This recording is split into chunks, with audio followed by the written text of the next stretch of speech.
혹시 여러분 아이들이 잘 웃는 편일까요? 아니면 요새 아이들은 잘 못 웃는 편일까요?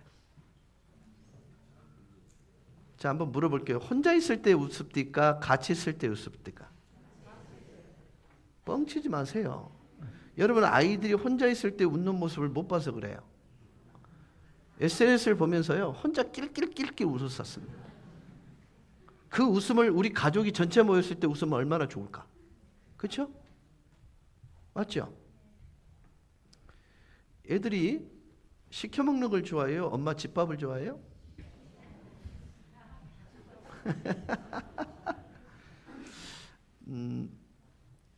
주원이가 이제 이 시험을 마치고 이제 잠시 내려왔는데요. 시험 기간 중에 엄마한테 전화를 했어요. 엄마, 이상하다. 내가 맛도 없어지는 것 같고 너무 드라이해진다는 얘기를 하면서 그 증상을 인터넷을 쳐봤더니 그게 도파민 중독 증상 중에 하나라는 거예요. 그래서 지들 삼남매가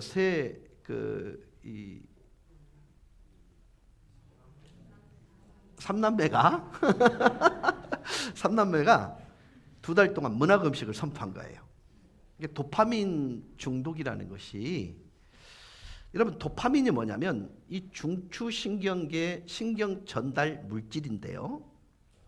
적당히 자극하면 즐거운데요. 이 도파민이 주는 쾌감이나 즐거움은 절대로 공짜가 아닙니다. 지불해야 될 대가가 뭐냐면 도파민을 공급하는 동시에 피로를 느끼게 만들어요. 왜요? 자극을 한번 짜릿하다고 느끼면 빈도와 강도가 점점 세져야 그 쾌감을 느끼기 때문에 그래요. 이거를 웨버의 법칙이다 이렇게 말을 하는 경우도 있습니다. 여러분, 주사 이제 예를 들어서 병원에 가가지고 간호사께서 엉덩이 까세요. 그래 좀 엉덩이 내리죠. 그러면 먼저 톡톡 때리죠.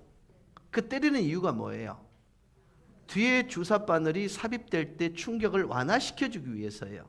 근데 그것이 우리는 적응이 되는 거예요. 탁 때렸을 때부터 다음에 갔을 때는 탁 때려야 돼. 그 다음에는 이렇게 때려야 돼. 그래야 이해가 되십니까? 이 자극에 또 다른 자극이 필요한 것, 이게 사실 도파민 중독이에요.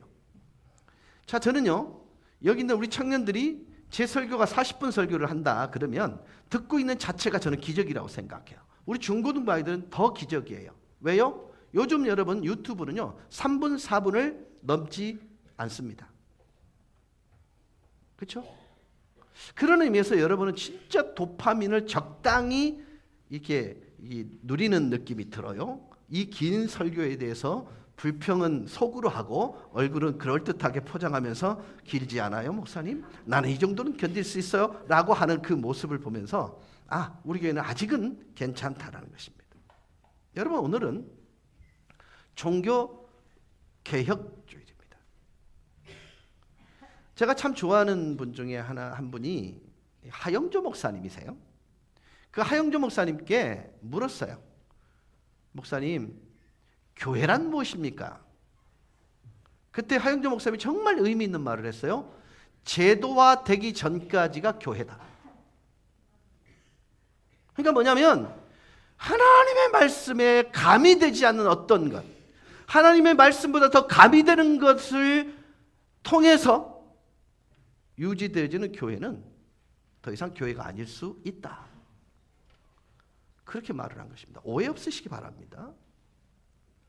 여러분, 하나님의 말씀이 가장 영향력 있게 하나님의 식과 법이 인생의 식과 법이 되고 길이 되는 것, 그게 사실은 교회의 본질인 것입니다.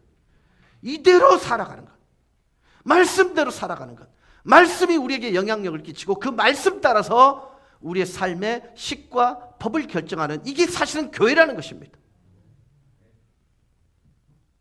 근데 편리함을 위해서 시스템이 들어오고 제도가 들어오고 뭔가 들어오기 시작하는 거예요. 그런데 놀랍게도요, 그게 말씀보다 우선할 때가 많습니다. 그래서 원래 오직 말씀으로의 회개, 이게 사실은 종교 개혁이에요. 우리 교회는요 정말 치열하게 이 싸움을 저는 싸우고 있다고 생각하거든요. 지금은 우리가 주일날 매점 매석에 대해서 무디어져 있습니다. 그러나 여러분 이것이 진리는 아닙니다. 그러나 예수 믿는 사람들이 무엇을 하지 않는 것은 방어적일 수 있지만 하지 않는 것을 통해서 천천히 변화되는 것은 정말 중요한 것입니다. 변질되는 것이 가장 늦게 변질되는 게 우리 교회였으면 하는 마음이 제 마음이 우리 장로님들의 생각입니다. 변합니다. 언젠가는 변할 거예요. 왜? 재성을 가지고 있기 때문입니다. 안 그러려고 치열하게 몸부림치다가 결국은 조금씩 변해가는 게 사실은 개혁주의입니다. 제 은사하셨던 한기태 박사님이라는 분이 제가 물었어요. 교수님 개혁주의가 뭡니까? 라고 물었을 때 그분은 의미 있는 한마디를 딱 던졌어요. 그분이 한상동 목사님의 동생의 아들이니까 조카입니다. 저한테 이렇게 말했어요. 좋은 질문 해줘서 고마워. 개혁주의란 가장 천천히 변하는 거야. 가장 천천히 변질되는 거예요.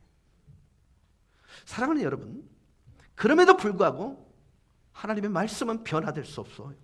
하나님의 말씀이 우리를 변화시킬 수는 있어도 하나님의 말씀은 변질될 수 없는 것입니다. 그래서 여러분 교회에 가장 우선순위를 둘 수 있는 것은 말씀이어야 합니다. 그래서 저는 우리 청년이나 대학부 아이들 SFC에게 이렇게 말하고 싶습니다.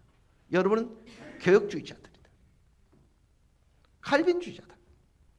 그 사람들이 100% 옳은 것은 아닙니다. 그러나 옳음을 위해서 치열하게 싸웠던 그 온몸으로 변덕했던 우리가 그들의 신앙을 계승하고 있는 사람이다. 사실 이게 너무너무 중요하다는 것입니다. 그래서 여러분 그들이 바라봤던 시각, 사도 바울이 바라봤던 그 시선을 통해서 세상의 것, 내가 이루고 싶은 것들을 보는 일은 정말 중요한 거예요. 지금까지 우리는 계속해서 물질에 관한 얘기를 나누고 있습니다. 여러분 물질이라는 게 얼마나 파워풀하냐면요, 얼마나 힘이 있냐면요, 하나님을 대신할 수 있는 유일한 것이 물질이에요. 그만큼 물질이 주는 매력과 힘, 즐거움과 쾌락은 파괴적입니다. 그래서 그것에 대한 우리의 태도를 결정하는 것, 이것은 성도라면 반드시 습관이 돼야 된다는 것을 말씀을 드리려고 이 말씀을 계속해서 나누고 있는 것입니다. 자, 오늘 제목이 뭐죠? 아낌없는 마음. 록펠러가 이런 말을 했죠. 나는 수십억 달러가 있지만 그것이 나에게 행복을 가져다 주지는 못했다. 그리고 코넬리어스 빈더벨트라는 분이 있습니다.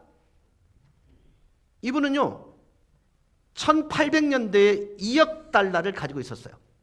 그러니까 현대 돈으로 계산하면 약 200조 원입니다. 와, 진짜 내가 여러분 1조 원이 얼마냐면요 1만 억이에요. 그러면 10조 원은요 10만 억 원이에요. 그럼 100조는요 1000만 억이에요. 이제 감이 좀 오세요. 그러니까 이 돈을 가진 이 빈더벨트라는 분이 뭐라고 얘기했냐면 2억 달러를 관리함에 있어서 어떤 사람이든지 죽이기에 충분했다. 돈에는 기쁨이 없었다. 이렇게 얘기했습니다. 미국의 최초의 백만장자가 누구냐면 존 제이콥 에스터입니다. 이분은 나는 돈 때문에 웃어본 일이 없다. 헨리 포드는 뭐라고 하는지 아세요? 나는 실제로 정비공이었을 때가 가장 행복했다. 꼭 여기에 이런 말에 그래도 나는 있는 게 좋아 이런 분이 있단 말이에요.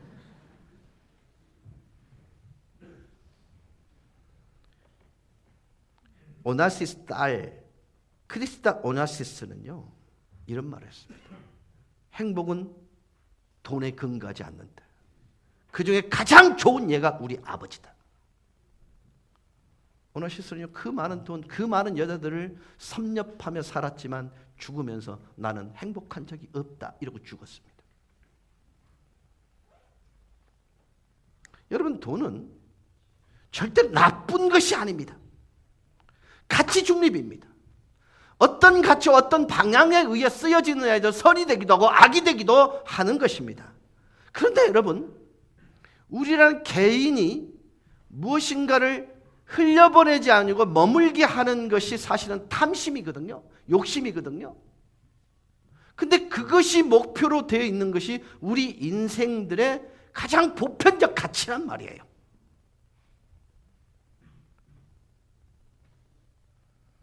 그래서 디모데전서를 공부하면서 첫 구절이 뭐냐면 네가 이 세대의 부유한 자를 명하여 이렇게 말합니다. 자, 한번 물어볼게요. 대부분의 한국인들은 이 세대의 부유한 자 속의 범주 안에 들어갈까요? 못 들어갈까요? 이분들 내가 아프리카에 한번 데려다 놓고 물 그 길로 오는데 한 2박 3일 걸리는데 한번 데려다 놔봐야 내가 그 부유한 자 범주 속에 들어간다 이 말이 나올 것 같아. 한번 데려다 놔줘요? 여러분, 대한민국에 속해 있는 모든 국민의 대부분은요, 세계 기본적으로 10% 안에 다 들어갑니다. 수도꼭지 틀면 물이 나오고 그 물을 마실 수 있고, 그 다음에 삼시세끼 먹을 수 있고, TV를 켜면 세계 돌아가는 얘기를 들을 수 있고, 그 다음에 내가 누군가에 조금을 줄 수 있는 여유를 가진 사람이라면 10% 안에 포함된다니까요. 여러분, 세계의 절대적 빈곤은요, 여러분 상상을 초월합니다. 여러분, 굶어서 죽는 사람이 하루에 수백만이 넘는다면 여러분 이해하시겠어요? 그런 의미에서 우리나라에서는 최악의 상황일지라도 세계 기준으로 본다면 대부분 부유한 편에 속한다니까? 주지 못할 만큼 가난하지 않다니까요? 이분들 더 가져야 아멘 할 것 같은데?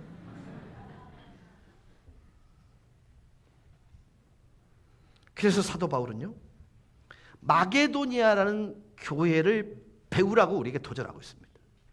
왜냐하면 이 배경이 되는 마게도니아는 가장 극빈자들이 모여 사는 지역이었어요. 그런데 바울이 고린도에 있는 교회들 가운데 편지를 쓰는 중에 마게도니아 교회를 언급합니다. 그게 뭐냐면 고린도후서, 오늘 본문을 같이 한번 보실까요? 고린도후서 8장 1절에서 5절입니다. 형제들아, 하나님께서 마게도냐 교회들에게 주신 은혜를 우리가 너희에게 알게 하노니 환난의 많은 시련 가운데서 저희 넘치는 기쁨과 극한 가난이 저희로 풍성한 연보를 넘치도록 하게 하였느니라. 내가 증거하노니 저희가 힘대로 할 뿐 아니라 힘에 지나도록 자원하여 이 은혜와 성도 섬기는 일에 참여함에 대하여 우리에게 간절히 구하니 우리의 바라던 것뿐 아니라 저희가 먼저 자신을 주께 드리고 또 하나님 뜻을 쫓아 우리에게 주었도다. 마게도니아 교회가 지중해 지역에 있는, 즉 고린도 지역에 있던 많은 교회들에게 받았던 부탁을 동일하게 받습니다. 이 지중해 지역에 있던 많은 교회들에게 바울이 부탁한 내용이 뭐냐면 박해로 인하여 심각하게 고통당하고 있는 유대 지역의 형제들을 도와달라는 그 부탁이었어요. 근데 여러분이 아시다시피 지중해 지역을 끼고 있다는 말은 무역이 원활했기 때문에 가장 부유한 지역의 교회입니다. 그 지역에 부탁한 내용을 가장 가난한 지역을 차지하고 있던 마게도냐 지역의 교회에게 똑같이 부탁한 거예요. 요거만 내면 좋겠어. 할당해 줄게. 너는 적게 모이니까 가난하니까 요렇게 모이면 좋겠어. 그렇게 부탁을 했습니다. 막연하게 너무너무 고통 중에 있는 유대 지역에 있는 교회의 성도들을 위해서 헌금해 줬으면 좋겠어. 이렇게 부탁한 것입니다. 저는요, 마게도니아 교회를 묘사한 사도 바울의 그 모든 묘사를 한마디로 꾹 짜서 얘기하면 관용하는 교회라 이렇게 표현하는 것이 옳다고 생각합니다. 관용. 여러분, 그리스도인들이 가장 힘있는 파워가 어디서 나오냐면요, 관용에서 나옵니다. 인애에서 나옵니다. 사랑에서 나옵니다. 근데 여러분 아시다시피 아까도 말씀을 드렸습니다. 심각한 환난과 그런 고통 중에 마게도냐 교회도 있었습니다. 예수가 부활했다고 가르치는 것 때문에 그들은 가죽이 벗겨진 채로 이렇게 고통당하고 고문당했던 지역에 살던 사람들이 마게도냐 지역이었습니다. 즉 박해로부터 자유롭지 못한 지역이 마게도냐 지역이었습니다. 그런데 다 가난합니다. 그런데 부자 교회들이 있는 그 지역과 동일한 부탁을 사도 바울이 마게도냐 교회에게 요청하는 것입니다. 여러분 이게 축복인 걸 믿으실 수 있길 바랍니다. 적어도 여러분 무엇인가를 위해서 여러분께 물질적인 도전과 요구를 하는 것은요, 여러분 선택받은 사람들인 겁니다. 내가요, 저분은 뻔히 내가 안 줄 줄 아는데 저분한테 누가 도움을 필요로 하니까 좀 내주시겠어요? 라고 하는, 제가 거절당한 두려움이 많다면 그분한테 부탁하겠냐는 거죠. 가난하고 핍박 중에 있는 그들이요, 어떤 태도로요? 그 지극히 기쁨으로 풍성한 연보를 했다는 겁니다. 이 마게도냐 교회들은요, 유대 지역의 형제들의 필요를 듣습니다. 그리고 힘이 닿도록 나눠줬습니다.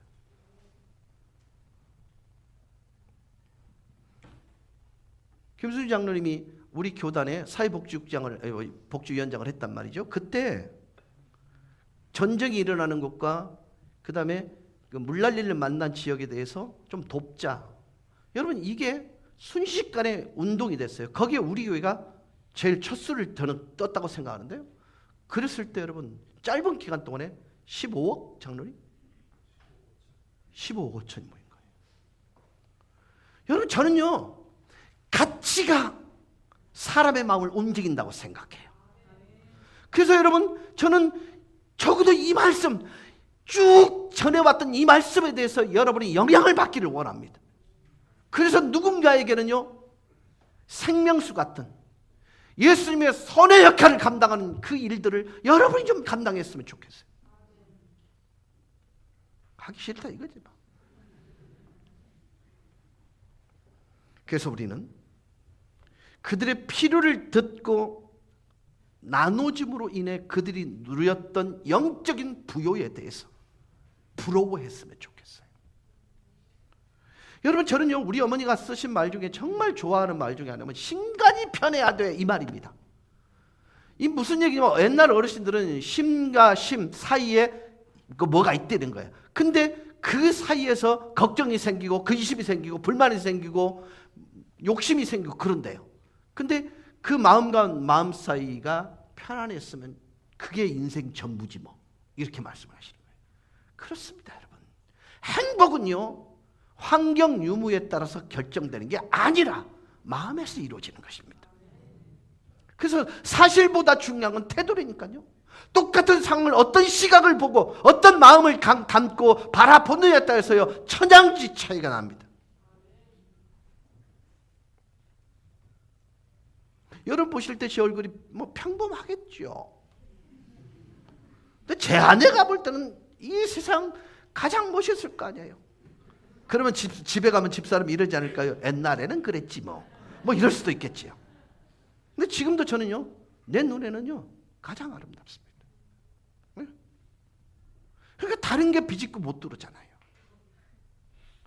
여러분 지금 말씀을 드리는 것은요, 적어도 예수 그리스도에 대한 여러분의 태도가 견고하다면요, 이 일은요 굳이 강조하지 않아도 자발적으로 일어나게 되는 현상인 거예요.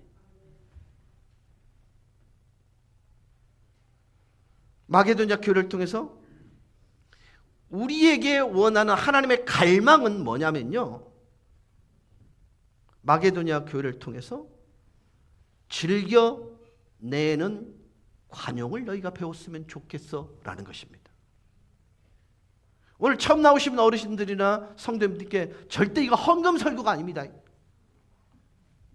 예수를 믿는다면 당연히 이렇게 사는 게 맞습니다. 삶의 원리를 가르치는 거예요 지금. 네. 제가 웃긴 얘기 들었잖아요. 우리 교회 엘리베이터를 지금 설치하고 있잖아요. 지금 나는 되게 비웃음을 당하고 있거든요 지금. 근데 어느 분이, 시장에 있는 어느 분이 그랬대요. 돈이 썩어 남지 이러더래요. 우리 하고 싶어서 한 거 아니에요. 2층 올라갈 때까지 분명 이거 법으로 정해진 게 뭐냐면 장애자법이거든요. 계단으로 못 올라가니까 엘리베이터를 설치해야 된대. 그래서 거기에 부합되는 행동을 하는데 돈이 넘쳐갖고 저질 안 하지. 요렇대. 그래서 굳이 그렇게 생각하시면 괜찮아. 괜찮아. 그래 여러분, 교회가 할 수 있는 일은요, 교회에 심어준 예수님의 마음, 하나님의 마음을 누구에게인가 들켜내는 일을 통해서 기독교의 능력과 힘을 발휘하여, 혹시요 그분을 알고 계시는 분한테는 설득 잘 해주세요. 절대 우리 교회가 돈을 헛돌게 쓰는 데가 아니다. 꼭 필요한 데만 쓴다. 근데 정말 많이 나눠준다. 아무도 아멘 안 할 때?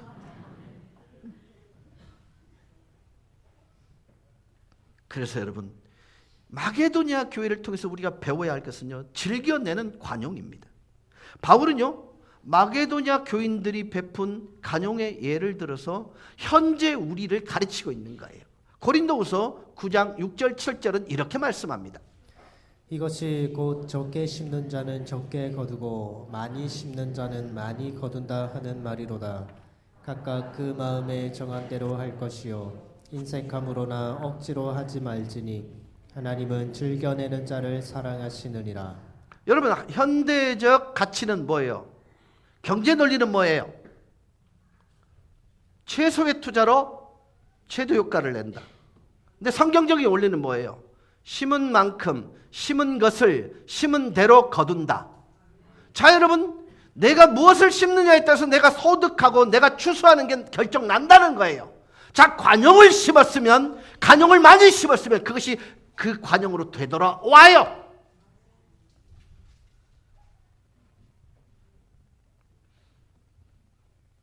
이런 말씀 드리면 죄송한데요. 저 정혜영 후보한테 내가 프랭카드 내용이 많이 달라졌습니다 그랬더니요, 이제는 프랭카드 내용이 되게 부드러워졌어.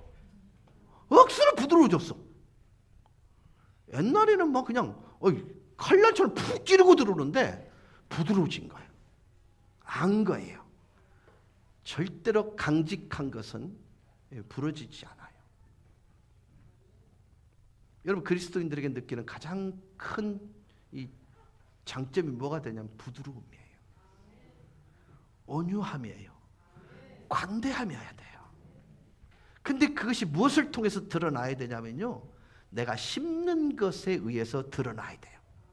어떤 사람은 욕심을 심으면 욕심은 보여요, 안 보여요? 보인다니까요. 지난번에도 말씀을 드렸습니다만 물어볼게요. 지금 예를 들어서 이런 거예요. 어떤 아이는 즉각적으로 그 반응이 와요. 예를 들어서 내가 1,000원짜리를 하나 주면요, 얘는 다 얻은 거야. 그 아이를 우리는 뭐라면 욕심이 없다 이렇게 표현해요. 맞죠? 저는 되게 작은 거다 감동한다 그렇게 표현하는 게 아니고요, 이 아이가 채워야 될 사랑의 용기가 작다라는 뜻이에요. 그럼 얘는 어떻게 해요? 즉각적 반응, 리액션이 좋은 애예요. 맞죠? 그런데 어떤 애는요, 줘도 욕심내. 여기 이렇게 끼고 있다가 옆에 좋은 게 있다 싶으면 다 가져와. 그래서 우리는 이런 아이를 뭐라 그러면 욕심이 많은 아이다 이랍니다. 아니요, 그 표현이 잘못됐습니다. 이 아이는 채워야 할 사랑의 용기의 크기가 크다. 자, 이 아이가 처음 받았을 때 이 아이는 어떤 아이가 된다?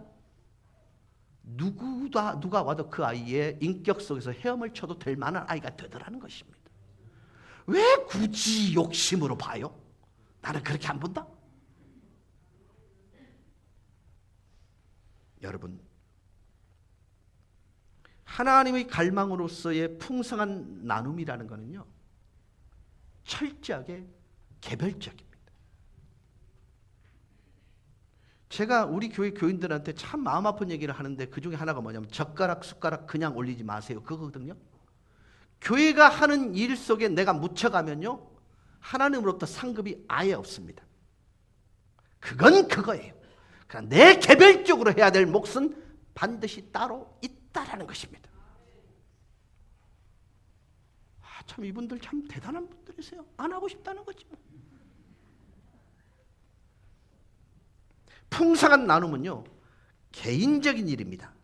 그러나 말씀은 또한 이 나눔이 형편과 환경에 상관없이 성도라면 모두에게 적용되는 개인적인 적용이어야 한다 이렇게 말씀하고 있어요. 저는 좀 마게도냐 교회에 대한 말이라는 것이 참 좋습니다. 왜냐하면 그들은 지극히 가난한 자 중에 가난한 형편 중에 나누어 줬거든요. 그럼 우리에게 시사하는 바는 뭡니까? 이 설교를 듣는 분 중에 이직 중에 계신 분, 그래서 아직 직업이 없는 분이 계시다면 이 말씀이 그분에게는 적용 예외가 아니에요. 적용의 대상이에요. 또 소득 수준이 한국에서는 낮은 편이라 할지라도 이 말씀이 여러분에게 동일하게 적용되는 거예요. 여러분이 상위층에 계시다면, 속한다면 이 말씀 동일하게 적용이 됩니다. 바울은 말합니다. 각자 한 사람 한 사람이 이 사역에 동참하셔야 됩니다. 각자 이 교훈을 배우셔야 하고 적용해야 합니다.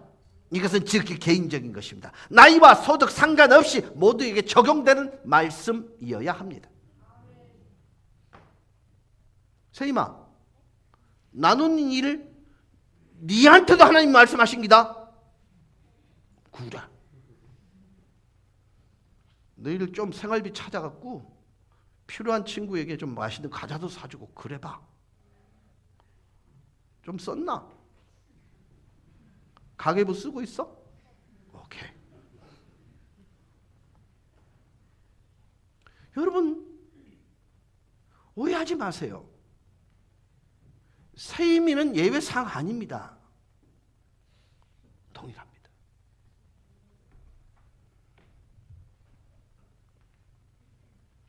하나님의 갈망으로의 풍성한 나눔은 제일 먼저 결정부터 하셔야 됩니다. 보면 정한 대로라고 말씀하고 있죠. 먼저 우리는 결정해야 됩니다. 이 일은 결정된 것이고 우리가 행하기에 경건한 일이기 때문에 결정을 해야 됩니다. 우리가 아는 한 가지는 하나님은 우리가 풍성한 마음으로 나누는 일에 참여하기를 원하세요. 그 다음에 그 나누는 일을 생각해보고 기도하기를 원하세요. 이 질문은 잘못된 것입니다. 목사님, 얼마나 해야 됩니까? 아이고 이제는 지긋지긋하니까 그 말 안 들어도 이제는 알아요. 그만하세요. 결론만 말씀하세요. 하나님은 제가 얼마나 나누기를 원하실까요? 여러분 이 질문은 잘못된 것입니다. 이 질문을 이렇게 제가 돌려드릴게요. 요점을 놓치셨습니다. 내가 얼마나 나누냐에 관한 문제가 아닙니다. 물어야 할 것은 주님 제가 가진 모든 것을 주님이 주셨음에 감사합니다. 제가 꼭 다른 사람에게 나누어야만 하는 것일까요? 삶의 이 시점에서 저를 향한 주님의 뜻이 뭐예요? 이것을 주신 하나님의 뜻이 뭐예요? 이것을 질문하시라는 것입니다. 그러므로 나누는 일은 여러분이 마음속으로 결정할 수 있도록 하나님께서 도와달라고 간절하게 기도하는 일부터 시작이 되어야 합니다. 우연히 하는 일이 아닙니다. 그런데 오늘날 대부분의 한국인들은요, 이 점을 이해를 못해요. 이런 세태는 오히려 방해가 됩니다.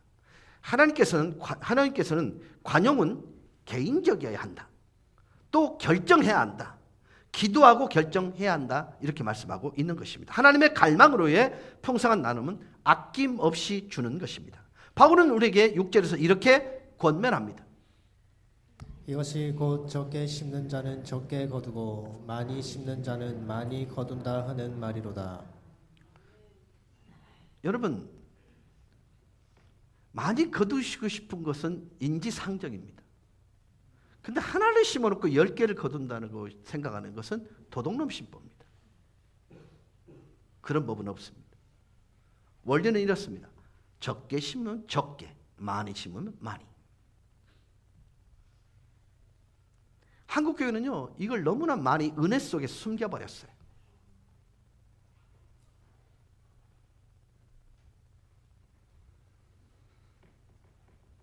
저는 적어도 명곡교회는요, 교회라는 공동체를 통해서는요, 이 삶이 다른 교회에 비해서는 훨씬 더 풍성하다고 생각합니다. 그러나 개별적으로는 어떠신지요?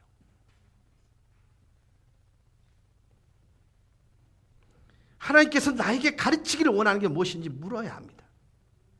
우리의 나눔이 정말 풍성합니까?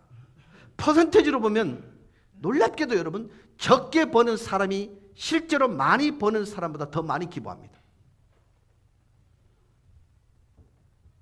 네. 그러니까 우리 문화는 어떤 거냐면요, 더 많이 벌수록 더 많은 필요가, 개별적인 필요가 필요하기 때문에 누군가를 이렇게 살필 여력이 없는 거예요. 필요한 것이 많을수록 더 많이 소비하는 게 우리의 습성이 되어버렸습니다. 우리가 발견한 사실은 소득이 올라가면 나누는 일이 절대 더 쉬워지지 않고 어려워진다는 것입니다. 이건 문화에서 비롯된 것 같습니다. 자, 미국의 경우를 한번 예를 들게요. 미국이 2019년도에 미국에 있는 각각 대학에게 도네이션, 기부된 총 금액을 모아보니까 496억 달러, 우리나라 돈으로는 58조 7천억.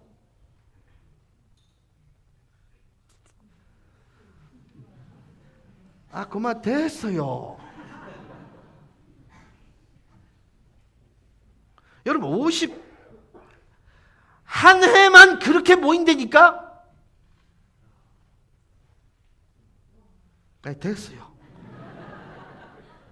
근데요, 미국인들이 작년 한 해 동안 껌을 싸서 껌을 씹은 돈이 27억 달러예요. 우리나라 돈 약 3천억 원이에요.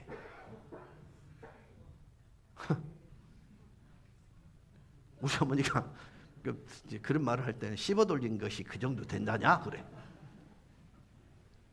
근데 여러분, 이 미국인들이 27억 달러를 쓰는데 얼마만큼의 시간이 걸리느냐면 애완동물 사료를 사서 먹이면 52일째밖에 안 돼요.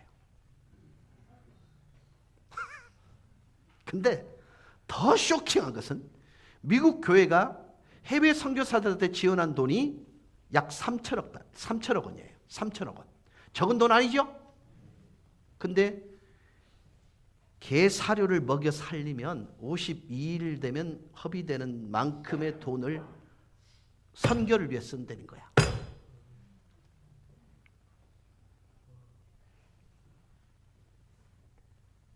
그럼 무슨 얘기냐면 2달 채 안 되는 기간 동안 애완동물 사료에 쓰는 돈을 미국 교회는 해외 선교에 사용한다, 이 말입니다.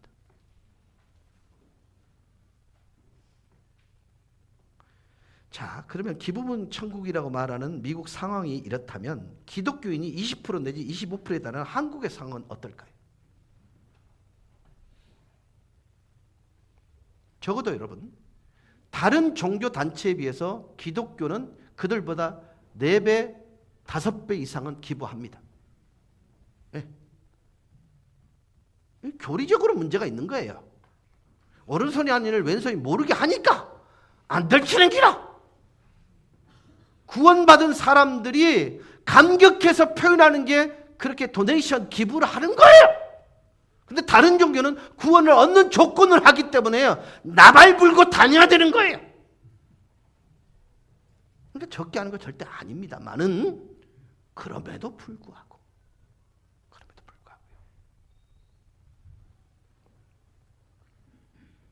하나님은요, 여러분이 결정하고 나눠주는 일, 개인적으로 나눔을 행하는 일을, 아낌없이 나누는 일을 정말 행복해 하세요.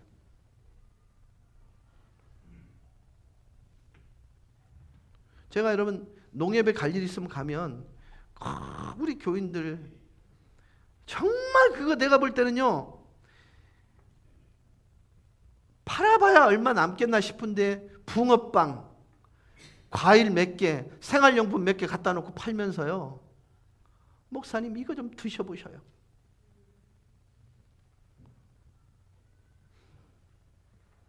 그리고 그 이유가 뭐냐면요, 돈을 벌기 위해서 하는 게 아니에요. 전도하는 접촉점으로서 그걸 하는 거예요. 본질적 가치를 전달하기 위해서 그들은 그 가난한 분들을 기껍게 나누고 있더라니까요.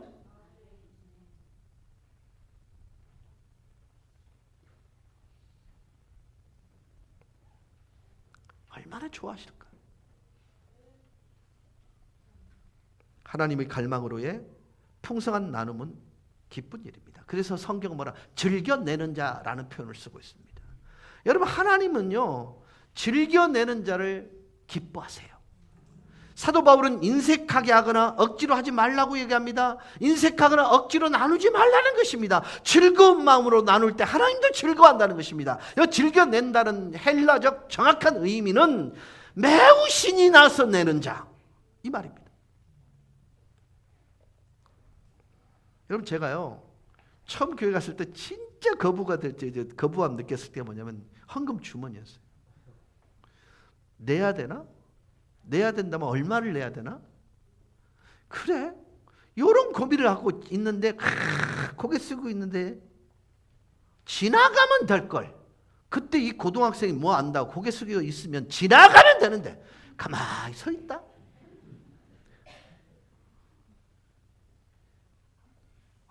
밉더라고요. 근데 즐겨내 신나서 하는 일이 그 개념이 뭐냐면요, 헌금 바구니가 여러분 앞에 지나올 때 내가 나눌 수 있는 절호의 기회가 왔어, 이렇게 생각 안 하거든요. 하나님을 행복스럽게 할 절호의 기회가 온 거야. 그래, 맞아. 그러면서 헌금 주머니가 오네, 내 차례네, 크게 웃고 즐거워한다. 이게 사실 즐겨낸다는 의미거든요. 저거 바르게 쓰일까? 요즘 어떤 세대인데 주머니를 돌릴 사람아? 그거 아니죠. 여러분, 헌금 주머니가 여러분 앞을 지나갈 때 기쁘고 즐겁게 나눌 수 있는 기회가 온 거예요. 남을 섬길 수 있는 기회가 온 거예요. 하나님께서 우리에게 바라시는 모습이 그거거든요.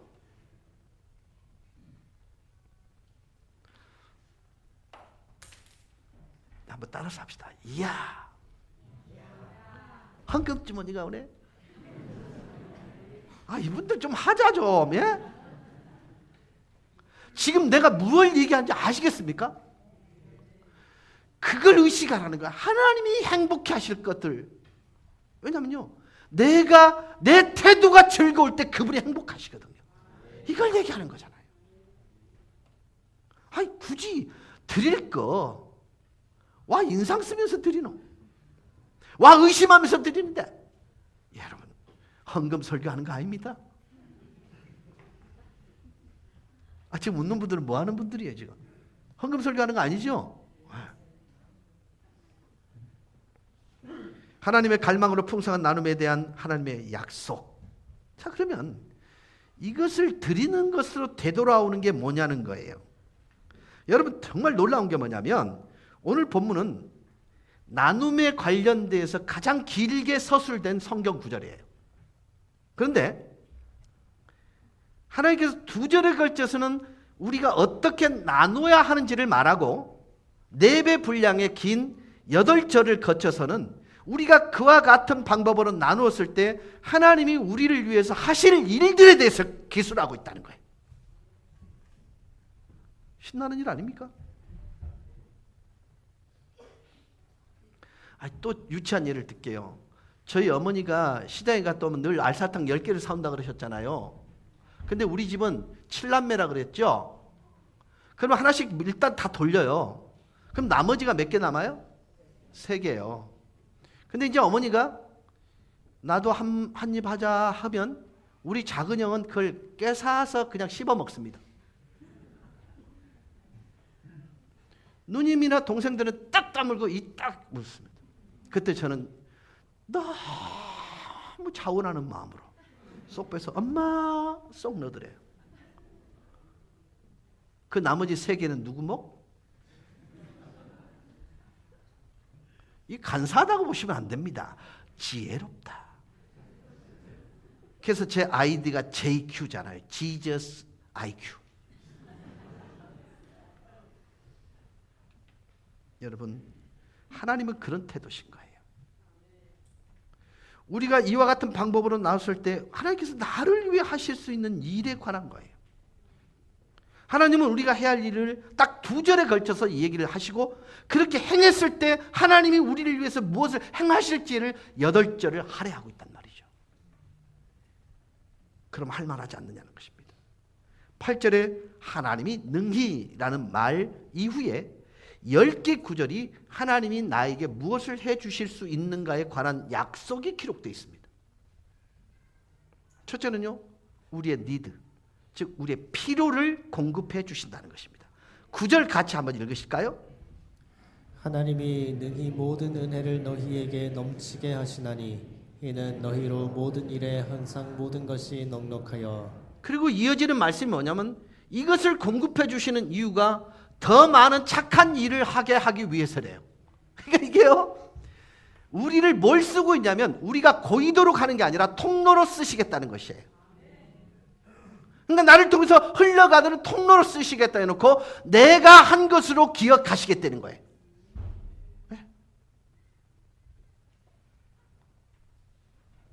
10절입니다. 심는 자에게 씨와 먹을 양식을 주시는 이가 너희 심을 것을 주사 풍성하게 하시고. 여러분 보세요. 농부 얘기, 농사 얘기를 하는 게 아니죠. 나눠주는 것에 대해서 농부를 은의적으로 사용하신 거죠. 자, 이 얘기입니다. 우리가 주님께 풍성하게 드릴 때 이는 씨를 많이 뿌리는 농부와 같다라는 거예요. 농부는 모든 것을 거두어들여서 내 혼자 식사, 훌륭한 무엇이요, 그걸 먹을 수 있어요. 양식으로 먹을 수 있어요. 근데 여러분, 곡식에는요, 양식이 있고 종자가 있어요. 우리 청년들은 모르는데요, 종자와 양식이 다르다, 얘들아? 그럼 양식은 뭐니? 먹는 거, 먹어도 되는 거야. 그럼 종자는? 그게 내년 농사를 짓기 위해서 심겨질 거야. 그럼 오늘 말씀 뭐라는 거예요?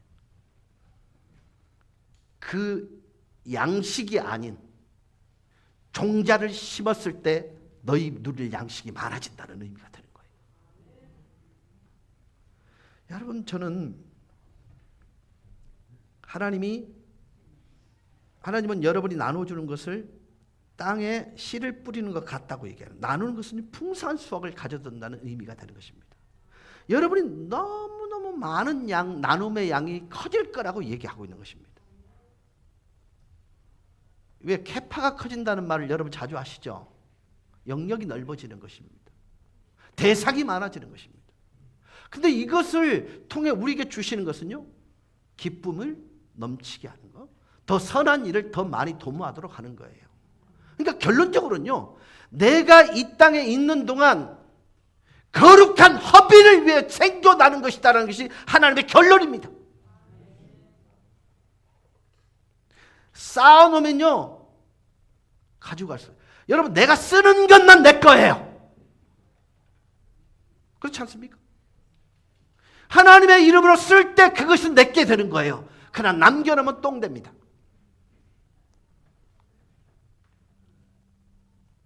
잊지 마셨으면 좋겠어요. 괜찮습니다. 당당히 나가셔도 괜찮아요. 저는 여러분께 이렇게 도전하고 싶습니다. 여러분은요, 아무것도 가지고 온 것이 없었기에 돌아갈 때도, 이사 갈 때도, 천국으로 이사 갈 때도 여러분은 아무것도 가지고 가지 못합니다. 그러나 여러분, 보낼 수는 있습니다. 나눔을 통해서, 섬김을 통해서, 관용을 통해서 누군가의 필요를 채워주는 것은 여러분의 몫이에요. 그것만 남게도 있습니다. 예.